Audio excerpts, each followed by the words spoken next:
নমস্কাৰ মই আজি কাছকনি গাঁৱত আহিছিলোঁ যিখন নপাম গাঁও পঞ্চায়তৰ আণ্ডাৰত পৰে তাত এগৰাকী আমি উদ্যোগী মহিলা আজি লগ পাইছিলোঁ তেওঁৰ ওচৰলৈ আহিছিলোঁ তেওঁৰ নাম হৈছে আজিদা বেগম নমস্কাৰ আজিদা বেগম তেওঁৰ আজিদা বেগমে দৃষ্টিৰ লগত বহু দিনৰ পৰা তেওঁ জড়িত হৈ আছে তেওঁ এজ এ উদ্যোগী পৰিবাৰ হিচাপে উদ্যোগী মহিলা হিচাপে এই অঞ্চলত যথেষ্ট জনপ্ৰিয় লাভ কৰিছে আৰু তেওঁ আহকচোন তেওঁৰ এই উদ্যোগী মহিলা হিচাপে এই অঞ্চলটো জনপ্ৰিয় হোৱাৰ কাৰণ কি হয় আৰু তেওঁৰ পৰা তেওঁ বৰ্তমান কি কৰি আছে আৰু কেনেধৰণে তেওঁ এই অঞ্চলটোত বাকি মহিলাসকলক মোটিভেট কৰিছে তাৰ বিষয়ে জানিবলৈ বিচাৰোঁ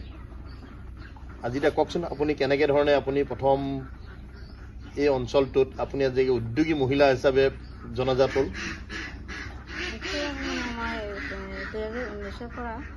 মইতো ইউটিউবত আগত চাইছিলোঁ চাই পিছত এই ডিষ্ট্ৰিক্টৰ ছাৰ এজন কনক হাজৰিকা তাক পাইছিলোঁ পঞ্চায়তত পাই মানে কৈছিলোঁ যে মুৰ্গী মই চাওঁচোন যে পোৱালি ফুৰিলে কেনেকুৱা হয় মই ক'ত পাম এইটো পোৱালি পিছত ছাৰৰ লগত কথা পাতি ক'লে যে 100 পোৱালি আনি দিলে মোক পিছত আনি দিয়াৰ পিছতে এইটো 40 দিন ৰাখিলোঁ মই ৰাখি আৰু চালোঁ যে কেনেকুৱা হয় এইটো কেনেকুৱা পালিলে কেনেকুৱা হয় ফুৰিলে কেনেকুৱা হয় কিমান দিন পিছত বিক্ৰী হয় মই পিছত আনিছিলোঁ আনি আৰু চাইছিলোঁ 40 দিনৰ ভিতৰত বিক্ৰী কৰি দিছোঁ পিছত মোৰ হ'লে 9,050 টকা মোৰ বিক্ৰী আছিলে লাভৱান আছিলে সেইটো যোনটো পুৰা কষ্টটো গৈ সেইটো মোৰ আছিলে তেনেহ'লে চাইছোঁ যে আৰু যদি বঢ়াই যাব পাৰোঁ সেইটো চাওঁচোন এনেকুৱা কৰি কৰি 19ৰ পৰা মই চাওঁ এতিয়া 2024 তেনেহ'লে মোৰ 5টা চালান মই কৰিব পাৰিছোঁ তেনেহ'লেও মাজত এনেকুৱা হৈছিলে যে বানপানী হৈছিলে 8 মাহ মই কৰিব পৰা নাই আপুনি কিমান তো ইয়াত আপোনাৰ যেনেকৈ ধৰক আপুনি বিভিন্ন মানুহ আপোনাৰ ইয়ালৈ আহে ইয়াত আপোনাৰ কোন কোন মানুহ এনেকৈ আহিছে আপোনাৰ ইয়ালৈ আহি কেনেকৈ ধৰণৰ কথা পাতিছে তেওঁলোকে আহিছে আমেৰিকাৰ পৰা আহিছে কেনেকুৱা আৰু দিল্লীৰ পৰা আহি আছে এই সত্যন ছাৰ আৰু গুৱাহাটীৰ পৰা আহি আছে মোৰ পৰাগ ছাৰ বিভিন্ন ধৰণৰ মানুহ আহি থাকে আৰু ছাৰবিলাকো আহি থাকে ওচৰৰ তেজপুৰৰ পৰাও আহি থাকে কোনোবা আহিলেও আহি থাকে মানে চাই থাকে মানে তেওঁলোকে অহাৰ পৰা আপোনাৰ কি বেনিফিট কি হৈছে মানে সিহঁতে আহি এইটো চাব ডিষ্ট্ৰিক্টৰ পৰা বহুত এটা ৰাস্তা দেখুৱাই দিলে অ'কে আপুনি আপোনাৰ মানে তেওঁলোকৰ লগত তেওঁলোকে আপোনাক এটা মাৰ্গদৰ্শন কৰিছে আৰু এই মাৰ্গদৰ্শন কৰি আপোনাৰ অনুপ্ৰাণিত হৈ পেলাই আপুনি ব্যৱসায় ভিত্তিত কৰিছে আপুনি বৰ্তমান বছৰেকত আপোনাৰ ইনকাম কিমান হয় বছৰেকীয়া ইনকাম হয় মোৰ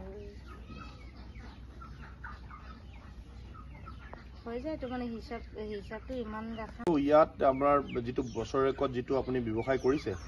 মানে আপোনাক সুধিছো এইটো কাৰণে যে আমাৰ বাকী আমাৰ মহিলাসকলে অনুপ্ৰাণিত হয় আপোনাক জানিব বিচাৰে আপোনাৰ বছৰেকত কিমান ইনকাম হয় আপোনাৰ এইটো 2 লাখ 2.5 লাখ 3 লাখ এনেকুৱা ওপৰত আপোনাৰ ইনকাম হয় তোৰ লগতে মই আৰু এটা ক'ব বিচাৰিছিলোঁ আপুনি ক'লে যে ইয়াৰ লগত এতিয়া বৰ্তমান আপোনাৰ হাঁহ পালনো কৰে আপোনালোকে হাঁহ পালনৰ থ্ৰুদি কেনেকুৱা ধৰণৰ আপোনাৰ ইনকাম হ'ব সেইটোতো হয় ভালেই হয় এইটো এইবাৰ আৰম্ভহে কৰিছোঁ হাঁহ কেতিয়া আগতে 19ৰ আগত বহুত আগত মই কৰিছিলোঁ বাকী কেইদিন মই কৰা নাছিলোঁ এতিয়া পল্ট্ৰিৰ পিছত দৌৰি আছিলোঁ এতিয়া হাঁহো লৈছোঁ কেইটামান আপুনি এনেকুৱা ধৰণৰ প্লেনিং কৰিছে নে যে ইনকুবেটৰ লৈ পেলাই মুৰ্গী কণী লৈ সেইটো আপোনালোকে ইয়াতে মানে প্ৰডাকশ্যন কৰিব মই পোৱালি ইনভেষ্টন কৰিম আৰু এই ডিমৰ মুৰ্গীও মই ঘৰত ৰাখি দিছোঁ ডিমৰ মুৰ্গী আছে ডিম দিয়া নাই দিব আৰু আপুনি কামিং আনাডাৰ 5 বছৰত আপুনি কেনেকুৱা ধৰণে আপুনি নিজকে লৈ যাব বিচাৰে এই কাছকনি এৰিয়াত আশা কৰি নপাম বাটিকাত মই যেনেকুৱা সিহঁতে লাগি আছে মোৰ লগত আশা কৰি মই লগত লৈ যাম আগবাঢ়ি যিমান পাৰোঁ কৰি থাকিম মানে সকলো মহিলাক লৈ পেলাই আপুনি আগবাঢ়ি যাব এয়া আছিল আমাৰ আজিদা বেগম তেওঁৰ লগত কথা পাতি আজি উদ্যোগী মহিলা এই অঞ্চলৰ নিদৰ্শন দাঙি ধৰিছে মই ভাবোঁ অনাগত দিনতো তেওঁ এজন উদ্যোগী মহিলা হিচাপে এই গাঁওখনৰ অৰ্থনীতি ডেভেলপমেণ্টৰ ক্ষেত্ৰত যথেষ্ট সহায় পাৰ্ট কৰিব আৰু লগতে সকলো মহিলাক লৈ পেলাই তেওঁলোকে এই কাছকনি গাঁওখন আৰু বিখ্যাত কৰি দিব ধন্যবাদ